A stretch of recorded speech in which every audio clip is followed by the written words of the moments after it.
Hey friends, welcome back to another 10-minute Tuesday. Today we're going to do a fun, quick 10-minute project, and all you really need are book pages. Now, I am going to take it back here. We're going to go back 10 years and we're pulling out the envelope punch. That's going to make this project easier. However, I promise you can still do the same project without an envelope punch, still in under 10 minutes, and I will show you both ways. But in case you have one of these and you haven't used it in a while, this is your sign to pull it out. Now, of course, I say you only need book pages, but when it comes to making addicting paper crafts, it can be fun to have some other accessories to embellish. Correct? Right? Am I right? Yeah, I'm right. And so you could have inks if you want. You could have some glitter. You could do bows and laces. And if I haven't even said yet what we're making some really cute book page bows. And this one really took me back. I cannot stop making them. And let me just show you. This one I made with the envelope punch board. This one I made without. I mean, honestly, unless you're sitting here staring at it, there's not really too many differences. They're both cute. In fact, maybe I like the tails of this one better. But regardless, let's get right in because this is a fun one. So we have book pages, and I will suggest that for this, I would use book pages that are not too brittle. And what I mean by that is that when you fold it, if it cracks, it's probably not going to be a good candidate for this project.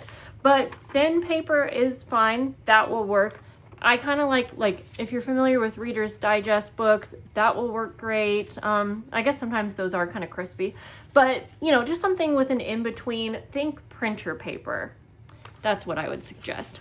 I'm going to be using up some music paper. And so I'm going to put all of this to the side. I want to try to make this a very simple video for you. Now, because this is addicting, there are so many variations and ways that we can kind of uniquely make these bows. So I might have to have a part two, honestly. So I'm going to start. And the great thing is if you just have strips or scraps of paper, you can make this work because you really just need a small amount of paper for this project. Now, you can make all different sizes too. That goes back to the variation, but I gotta stop talking because you're probably ready for the project. Let's see, so hopefully we'll be done in around 12 minutes and 48 seconds, even though we probably won't. So first I'm going to take my paper, and I want one piece that's 5 inches by 1 inch. Now let me be honest here, this paper trimmer, it's just not the best. So I do have some pre-cut because I used my large rotary cutter that's more accurate. I guess that was fine. So we have one that's 1 by 5. Then we want then we want 2 that are 1 by 4. So I'm just gonna try to cut those last 2 together. Oh, that was my finger. That's why you're not supposed to take there's like a little safety thing on here that you're really not supposed to take off. So let's not do that next time. Okay. And 1 by 4. This is just kind of my favorite size, my go-to. There we go. All right. I'll bring you in, but I'm sorry I didn't paint my nails. I didn't do my nails for the video. But that's just how it's gonna go. Okay. I will first show you how to do it with the envelope punch board, and then I'll show you without. So with all of them, we're going to punch in the center. So we're gonna start with the 2 that are 1 by 4. We're gonna take one, actually, we're gonna take 2, just because we're punching in the same spot. I'm gonna line them up. You could do them separate if you want. And we are going to line the end of this up with 2 because that's half of 4. So you want to line it up with whatever number is half of your length. I'm telling you that because, again, you can do different sizes. Then you're going to put it all the way in the envelope punch board and punch. We're going to take this out, and we're just flipping it over, making sure, again, that that's lined up with the 2, and punch. Okay, so now we have 2 like this. We'll take our 1x5. We're also punching in the middle, so it's 5 inches long. So we're going to line this up by 2.5. And if you can't tell on camera, there are measurements over here. So 2.5, punch, flip it over, 2.5, punch. Okay. Then we're gonna take one of our 1x4 and we are going to take the end of this and we're putting it into the envelope punch. We're trying to aim for halfway. Let me show you what I mean here. You're going to try to kind of line up the center with the center of the punch. If you have this in front of you, it's easier, then you'll kind of have to just see it for yourself. If it's hard for you to line it up in the center, don't worry about it. It doesn't have to be perfect. So get it in there as much as, or you want to, line it up with the center, punch. You're going to flip it over and do that to the other side. And you will feel that you can't push it in anymore when it's all the way to the back. And I do push it all the way to the back. Okay, so like that. Now the other 2 remaining that we have, we're actually going to round the corners on each of the sides. And there is a corner rounder on this side of your envelope punch board. I think mine needs to be sharpened back here. I'm not sure, but anyways, or it just seems with thinner paper that sometimes it doesn't do the corners the best, but okay, so we have rounded corners with that one, rounded corners with this one.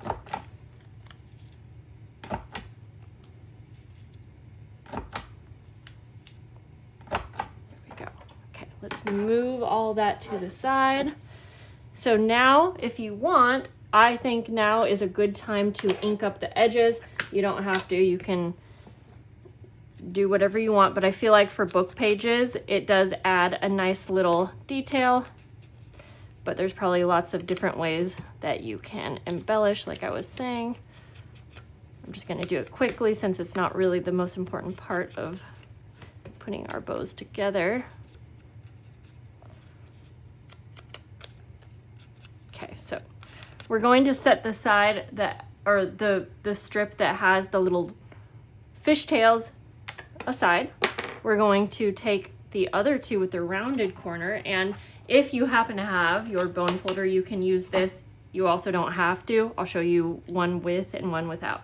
And what you want to do is you're going to use this to kind of curl your paper. So I'd like to put the bone folder underneath the paper, use my thumb in like kind of a swift motion, and I'm also holding on this side so I don't rip it or pull it, but you don't have to go very hard, but you just go like this and it will kind of give you a slight curl, and it kind of breaks down those paper fibers so that you can get a curl rather than a bend. So I'll show you. So if you don't have your bone folder for whatever reason, you can also kind of just, again, I'm kind of just breaking down the fibers so that we get a nice roll versus a fold. And you'll see how this makes sense in just a sec. So there's plenty of ways that you could do that. And it doesn't even, you don't need a ton of curl in it, slightly. Then you're gonna take your glue and I prefer a quick drying glue. I'm gonna put a little bit, that's a lot, but on each side like that. And then you're going to roll this over and try to line it up with the rounded corners that you have on here. Again, this doesn't have to be perfect, but while this is drying, I kind of take this side and also do the same. So you might be able to tell a difference since I just used my finger to roll the paper on this one versus the other one. You might notice that there's more of a bend on each side than you'll see with this one. There will be more of a curl. I mean, honestly, if you're using these in a journal, eventually they're going to get flattened. So I don't think it's a big deal because it ends up looking kind of the same personally, I think. Now I'm going to do the same thing and put glue on the ends here and then glue those down, lining it up with the rounded corner that's right before that center. And sometimes even when you use your bone folder to get that slight curl, and then you go to glue these down and you're pressing the glue down, you might end up kind of bending yours a bit anyways. So I feel like unless you're super careful, or if you're using this for a project that you wanted it to be very dimensional, then I wouldn't worry about it. Another little tip or trick is that once you have it glued down, you can take like a bone folder, or actually even something that's like circular, and you can kind of like fluff it up, you know? Yeah, something circular would probably be better. Yeah, kind of like this, but I know mine are gonna get flattened out because they're for journals anyways. Okay, well, let's move on. So now we have our 3 pieces like this, and we're just going to layer them on. We're gonna call this our base. I'm gonna put a little bit of glue right there. I'm using the one that has the longer bow sides first, and then this one. So you can already see from this first one that I made, we created a double bow. So with that said, you could do the same thing and just have a single bow if that's what you want. I really like how the double bow looks, and I usually do that one. Now it can be done here if you want, but I always like to put something around the center. And if you just want this whole project to be paper, you certainly can just take some paper, and I am trying to get an exact piece here, but I typically will take a piece that's like, oh, 1/4 of an inch by like a couple inches long.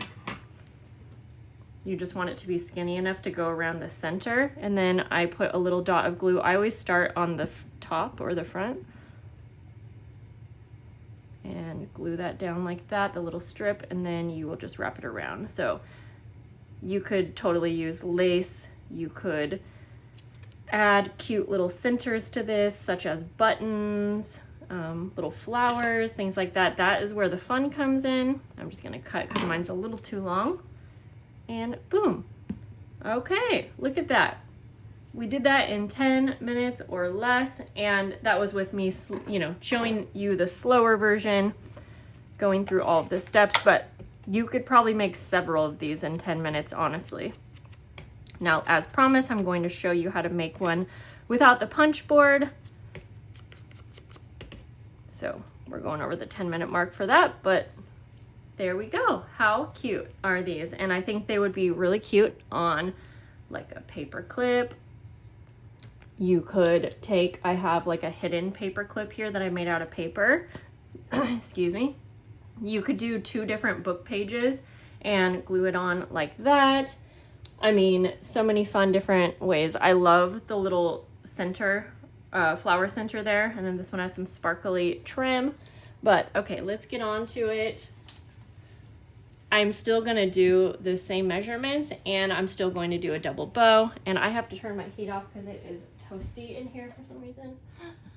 Okay, so what I like to do is I'm gonna take, so I have my 3 pieces. I have 2 that are 1 by 4 inches, 1 that is 1 by 5 inches.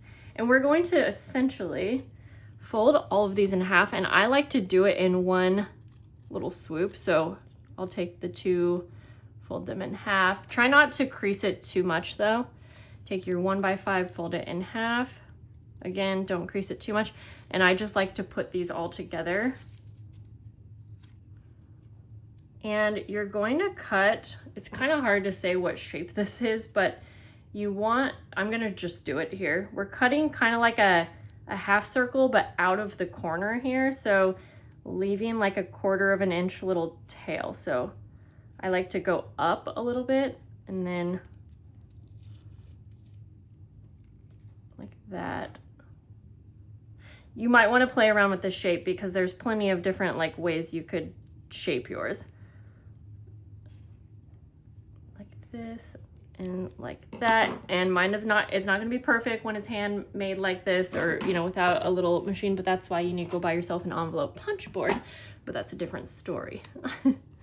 So there you go. You want to make sure that the center is not too thin. I try to do like a 1/4 of an inch. And then we're going to take one of the shorter ones and we're going to create those little tails. And the fun part about doing this by hand is that you can make whatever shape you prefer. You could do it more pointed. That was just, I say don't stress about it, and then I do find myself sometimes kind of going back over one spot to get it how I like. But honestly, once it's all put together, it doesn't have to be perfect shape. So you make a little tail out of the shorter one, and then you're gonna take the other 1x4, 1x5, and you just wanna round the corners on the ends here. And again, if you have like a corner rounder, you can use that, but I just wanted to show you without any punches, because the other thing is, if you have a small circle punch, you could also use that for the center.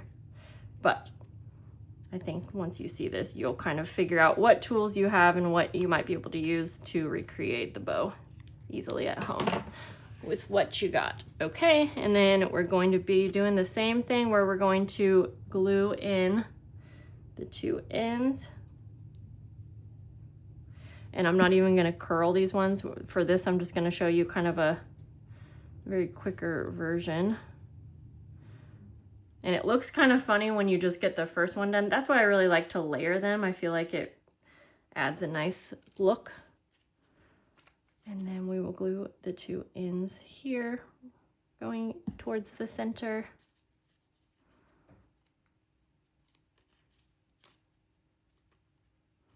Sometimes my glue, it takes a quick second to dry, but I'll try to hold them both. Again, if you want to like fluff up the bow portion, feel free. I think the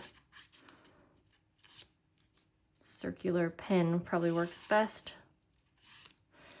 And you could do that here as well. I didn't ink this one up.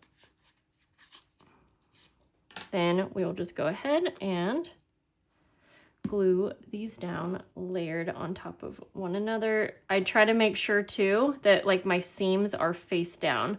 And I did this one, like I have a pretty wide center. So if you do that and you're like, oh, that's a little too wide, I say make it work by embellishing it. And use some, you could do the same thing with pretty paper scraps too, honestly. So like for this one, let's see, I am going to take another little scrap.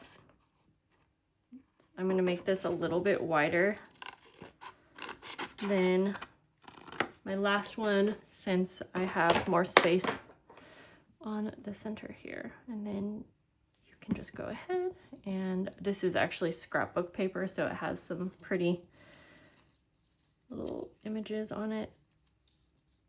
So I like to glue it down on front first, and then I just kind of go around the center. Cut this off here and end it by gluing it to the back. Yay! Well, this was such a throwback project for me. When I first started my YouTube channel, one of the videos that kind of blew up for me was where I showed 10 different projects using the envelope punch board, and bows was one of the items that I showed. And yeah, so this was a nice throwback. And you can always ink afterwards if you want to ink. I've been loving my pink ink on book pages. Cute for like Valentine's Day. There we go. Look at that. I hope you guys enjoyed this project. I hope you enjoyed the variation, how to do it with and without the envelope punch board. You definitely might see another video from me making these in more of a mass mix style with different variations for embellishing, because I said I cannot stop making them. But for now, I gotta go. I got other things to do, but you can go ahead and make a bunch of bows, and I'll see you soon. Bye, guys.